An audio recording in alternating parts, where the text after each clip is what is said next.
Hi friends, please subscribe to Amravati Media and press the bell icon for more latest updates. Chandrababu Lokesh Balakrishna మధ్య చిరంజీవి చిచ్చు. ముఖ్యమంత్రి చంద్రబాబు నాయుడు అలాగే మంత్రి Nara లోకేష్పై Hindupuram MLA Nandamuri Balakrishna తీవ్ర అసహనంగా ఉన్నారని విశ్వసనీయ వర్గాల ద్వారా తెలిసింది. 3 రోజుల క్రితం అసెంబ్లీలో చిరంజీవిని టార్గెట్ చేస్తూ నందమూరి బాలకృష్ణ ఘాటుగా స్పందించారు. బీజేపీ ఎమ్మెల్యే కామినేని శ్రీనివాస్ బాలయ్య మధ్య సంవాదం జనసేన శ్రేణుల్లో తీవ్ర ఆగ్రహానికి గురైంది. మరీ ముఖ్యంగా బాలకృష్ణపై సోషల్ మీడియాలో జనసేన యాక్టివిస్టులు అలాగే మెగా అభిమానులు ఘాటైన పోస్టులు పెట్టడం కలకలం రేపుతోంది. ఈ నేపథ్యంలో మెగా అభిమానులతో పాటు జనసేన శ్రేణుల్ని చల్లబరిచేందుకు అన్నట్టు ముఖ్యమంత్రి చంద్రబాబు నాయుడు ఆయన తనయుడైన నారా లోకేష్ మరీ తగ్గిపోయి నడుచుకుంటున్నారని బాలయ్య ఆగ్రహంగా ఉన్నారని తెలిసింది.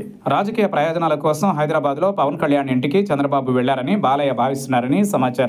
అందుకే బావ చంద్రబాబుతో పాటు అల్లుడు లోకేష్ పై సన్నిహితుల వద్ద బాలయ్య మండిపడుతున్నట్లుగా చెబుతున్నారు. అసెంబ్లీలో చిరంజీవి గురించి తానేం తప్పు మాట్లాడానని బాలయ్య ప్రశ్నిస్తున్నారని సమాచారం. గతంలో అనేక సందర్భాలలో పవన్ కళ్యాణ్ ఎంతో ఘాటుగా విమర్శిస్తూ ప్రశ్నించడాన్ని బాలయ్య తన సన్నిహితుల వద్ద గుర్తు చేస్తూ చంద్రబాబు లోకేష్ తీరును తప్పుపడుతున్నారని తెలిసింది.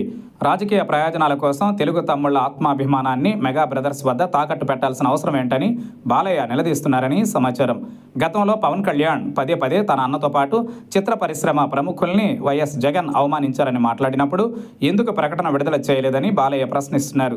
తప్పు అనేది వ్యక్తులను బట్టి ఉంటుందా అని బాలయ్య ప్రశ్నకు మెగాస్టార్తో పాటు ఆయన అభిమానుల నుంచి సమాధానం రావాల్సి ఉంది. ఎందుకంటే ఒకే అంశం మాట్లాడే వ్యక్తుల్ని బట్టి తప్పొప్పులు ఉండవు.